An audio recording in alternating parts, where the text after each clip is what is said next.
So this adventure again starts in my basement where I have a bunch of old computers. Macs, PCs, a crap ton of notebooks, old consoles, games, you name it.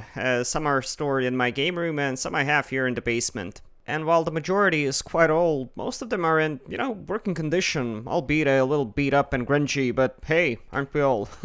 However, the worst conditioned PC I have around here could hardly be described as a PC. It's mostly just a gutted case with some peripheral components left in. It comes courtesy of my good buddy the recycler, who had it sitting outside waiting to be turned into scrap metal, but for some reason it caught my eye. I got a ton of stuff I have in my collection from him. It's usually all in unknown condition, but on my channel here I try getting these junk machines up and running so I can live another day and be appreciated and played around with for generations to come. However, in some cases, the things I see there, and indeed in places like dumps, are sadly too far gone, and they're best left for scrap, which my buddy wanted to do with this case, but for some reason I just couldn't let it go. I don't know, I just saw something in it, a project for like a 486 or an early Pentium of some kind, and when I saw that it was missing the side panels, I immediately thought of doing something I considered to be an essential trend between retro enthusiasts. Indeed, wood grain covered 486 PC projects inspired by LGR are something I wanted to get into ever since seeing his video, and I chose this particular case, which is why I decided to save it. Now, although I did already have a vision of how this case could look like, I still wanted to employ the ingenuity of Higgsfield Cinema Studio 2.0, the next generation of cinematic AI video tools. And although they do have all the new hot AI models like Sora 2, Kling 3.0, WAN 2.6, and so on, this new tool bridges the gap between 3D animation generators and an actual studio environment, which lets you create complex scenes, also move the camera the way you'd like, connect the shots together into a cinematic experience, and change the speed. And even though it's quite complex, it's extremely intuitive and easy to use, just like the website itself.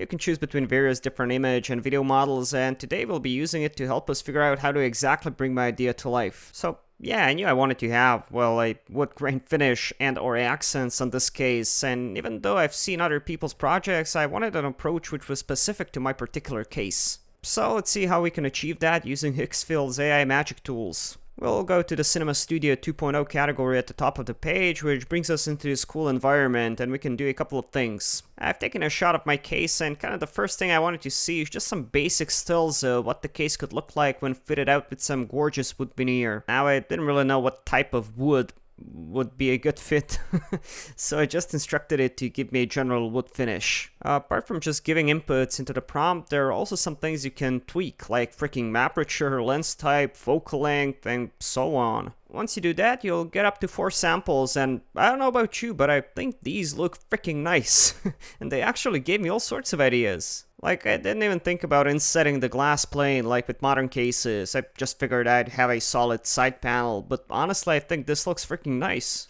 Also, I love all the different wood species, since I was initially thinking of having like a darker, sort of walnutty type deal, but looking at these warmer oaks and cherry finishes, damn, they really do look really nice.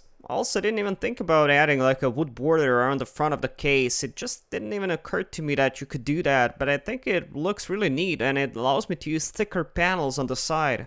I wouldn't really like to do stuff like this because, I mean, it just wouldn't be feasible, but making these nice insert and accents is absolutely my style. And even though you could do all that with just basic wrap, veneer, and sheet metal or plastic, I'm really thinking about doing this with legitimate wood, especially after seeing how it can look. Sort of like what Volta V used to do, although those ones were way above what I could pay for a PC case, so doing it by myself is certainly a better way forward.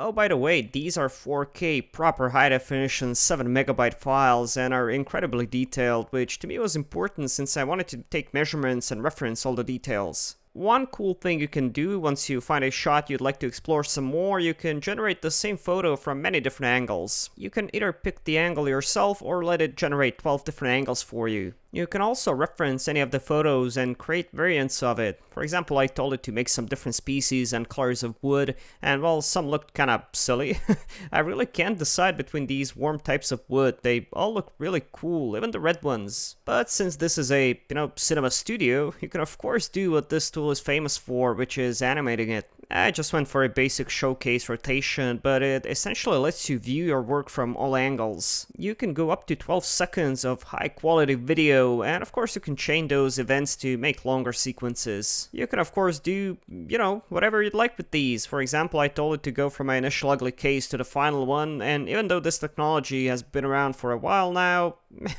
man, it's just always fun to see. And since this is a studio experience, you don't have to limit yourself to single shots. You can also do multi-shots, either letting it do it automatically or tweaking it yourself manually. And I found the speed control option especially cool, and with the multi-shot environment, you can add up many scenes together. I did 3, all with different durations and descriptions, as well as the option to set the speed and other parameters. And if you play with it, you will get some very interesting designs and results. And even though there are a ton of ways people abuse AI, I mean, to me, this is how I would productively use something like this. It legitimately helps me get inspired for projects like this, especially when you're stuck with ideas.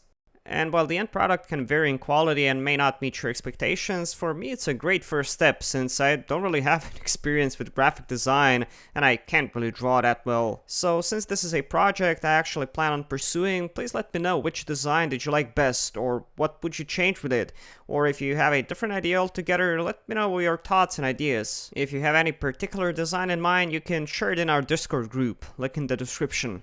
You'll also find some links to Higgsfield AI if you'd like to try out their tools for your own projects. Other than that, yeah, I'm excited to take this project head on in the future, so if that's something you're interested in, you might want to consider subscribing. I do these videos every week: reviews, restorations, repairs, retrospectives, and all sorts of other nerdy tech stuff. If you like what I do and you'd like to support me, you can do so on Patreon for just $1 a month or more if you'd like.